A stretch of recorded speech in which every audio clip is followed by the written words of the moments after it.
Hello everyone. तो मैं आज बहुत दिनों के बाद वीडियो बना रही हूँ। मतलब कितने पेपर दे के शायद मैं 12-13 को आई हूँ, ठीक है। और आज बना रही हूँ बिकॉज़ थोड़ा मतलब काम था यार। और आज क्या बोलते, मैंने बोला था कि हाँ मैं मतलब किस किस का पेपर देने गई थी वो बताऊँगी। तो मैं एक RBI असिस्टेंट का पेपर देने गई थी जिसमें मेरे को बिल्कुल होप नहीं है, और CDS का एग्ज़ाम देने गई थी।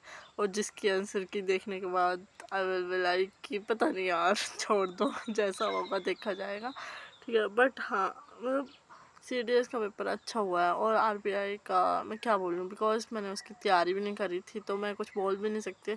बस हाँ अभी बैंक एग्ज़ाम है, मैं आपको यही बता सकती हूँ कि प्रैक्टिस मैटर करती है जितना हो सके, ठीक है। और टाइम मैटर करता है कि हाँ इतना टाइम है तो अगर आपके उतने क्वेश्चन सॉल्व हो रहे हैं तो मतलब कर सकते हो तुम, ठीक है।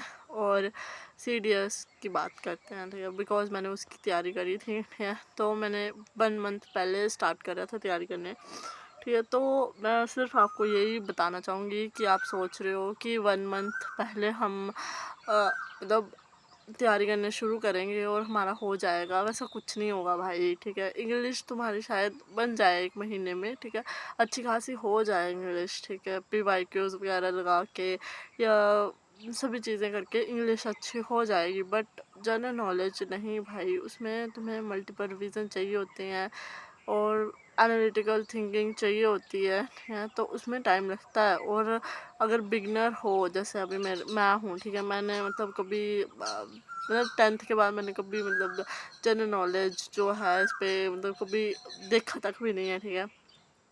तो अगर अभी मतलब मैं देख रही हूँ तो थोड़ा मतलब मेरे को वो होता है कि नहीं यार ये कैसे हो रहा है, ये कैसे हो रहा है। और हर एग्ज़ाम में जहाँ तक मैंने मतलब नोटिस करा है, एग्ज़ाम में पूछा जाता है कि वाई, कि हाँ ऐसा क्यों हो रहा है, ठीक है, कि अगर क्लाइमेट चेंज हो रहा है तो क्यों हो रहा है, उसके क्या रीज़न है, ठीक है। तो वो चीज़ है और उसके लिए हमें टाइम लगेगा समझने के लिए। तो अभी मतलब जैसे मैंने फर्स्ट अटैम्प्ट था ये मेरा, तो अगर मैं तो आपको यही मतलब एज अ बिगनर मैं आपको यही सलाह दूंगी कि अगर आप CDS की तैयारी सोच रहे हो तो मतलब आपको 3-4 महीने देने पड़ेंगे, ठीक है। बिकॉज 1 महीने में कुछ नहीं होता है यार। 1 महीने तुम्हारे 10-20 दिन तो ऐसे चले जाते हैं, 10 दिन तो ऐसे चले जाते फंक्शन की तैयारी करने में, बीमार हो या कुछ ऐसे मतलब काम फंस रहे हैं जो तुम्हें करने ज़रूरी हैं, ठीक है।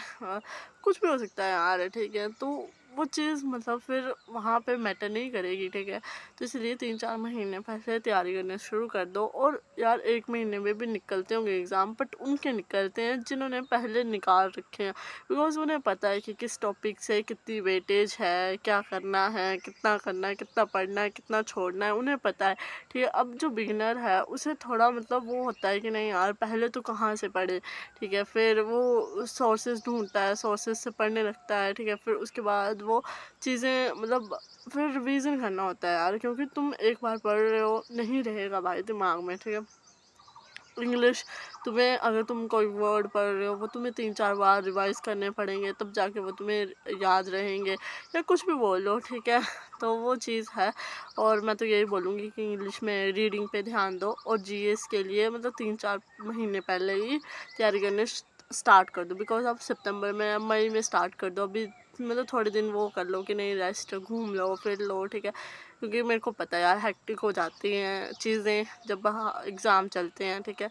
बड़ा ज़्यादा हो जाता है और जितना मतलब सोचा नहीं होता उससे ज़्यादा हेक्टिक हो जाता है, क्योंकि हम लास्ट में ये सोच रहे होते हैं कि 1 महीने की हमारी मतलब हमने 1 महीना भी अगर मेहनत करी है तो वो लास्ट में हम उस मेहनत को पढ़ के जाएं ताकि उसको वहाँ एग्ज़ाम में यूटिलाइज़ कर सकें या एग्ज़ाम में दिखा सकें कि हाँ हमने करी थी मेहनत, ठीक है। बट देखो यार अगर क्लियर होगा तब भी मतलब सब बोलेंगे कि नहीं यार पढ़ा था इसने, ठीक है। तो इसीलिए कि हाँ मतलब एज अ बिगनर तुम मतलब 3-4 महीने अच्छे से मेहनत से, ठीक है, एक मेहनत मतलब चाहे दिन के 4 ही घंटे पढ़ रहे हो बट 4 घंटे अच्छे से पढ़ो, ठीक है, और अच्छे से मेहनत करो।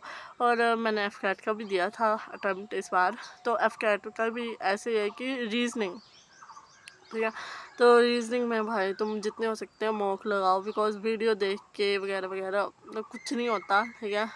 मॉक लगाओ रीजनिंग के, मैथ का जितना हो सकता है उतनी प्रैक्टिस करो, ठीक है। इंग्लिश में मतलब CDS की तैयारी रखो तो FCAT की इंग्लिश की हो जाती है, ठीक है। रीडिंग मतलब रीडिंग अच्छी रखो, एक तो मतलब नो डाउट रीडिंग अच्छी होगी तो तुम्हारी इंग्लिश अच्छी है, ठीक है। फिर उसके बाद जनरल नॉलेज वो तो हो जाता है। जनरल नॉलेज अगर तुम सीडीएस के लिए भी पढ़ रहे हो तो वो FCAT के लिए भी हो जाता है। और वैसे भी वीडियोस आती हैं, जैसे CDS जर्नी चैनल पे आती हैं वीडियोस, उससे रिलेटेड, करंट अफेयर से रिलेटेड, FCAT के एग्ज़ाम से रिलेटेड, वैसे हो जाता है यार, ठीक है। और मैं तो यही बोलूँगी, सलाह मेरी यही है कि एज़ अ बिगनर तुम्हें हो रहा है कि 1 महीने में कोई क्रैश कोर्स ख़रीद लो या 1 महीने मेहनत कर लो या कुछ वगैरह वगैरह, नहीं होगा। बिगनर हो तो नहीं होगा, रिपीटर हो तो शायद हो जाए, बिकॉज़ उन्हें पता होता है यार, ठीक है। और बिगनर हो तो नहीं होगा, ठीक है। 3-4 महीने तुम्हें अच्छे से मेहनत करनी पड़ेगी, अच्छे से लगना पड़ेगा कि नहीं यार ये ऐसी हो रही है चीज़ें, ठीक है, ऐसी क्यों हो रही हैं। और ज़्यादातर मैंने जो भी क्वेश्चन देखे थे CDS में, तो वही देखे थे कि क्यों हो रहा है या ये ऐसा है तो कैसे है, क्यों है, ठीक है। तो मतलब चीज़ें क्यों जो है वो समझने के लिए टाइम लग जाता है और उसको मतलब याद रखने के लिए भी टाइम लग जाता है। तो इसीलिए मैं तो यही बोलूँगी कि अगर तुम बिगिनर हो तो 3-4 महीने ही मतलब 2-2 घंटे ही पढ़ो, ठीक है, बट पढ़ने स्टार्ट कर दो एज़ अ बिगिनर। और तो क्या यार, अच्छा करो बस, और तो क्या ही बोलें, ठीक है। बाय, फिर मिलते हैं अगली वीडियो में।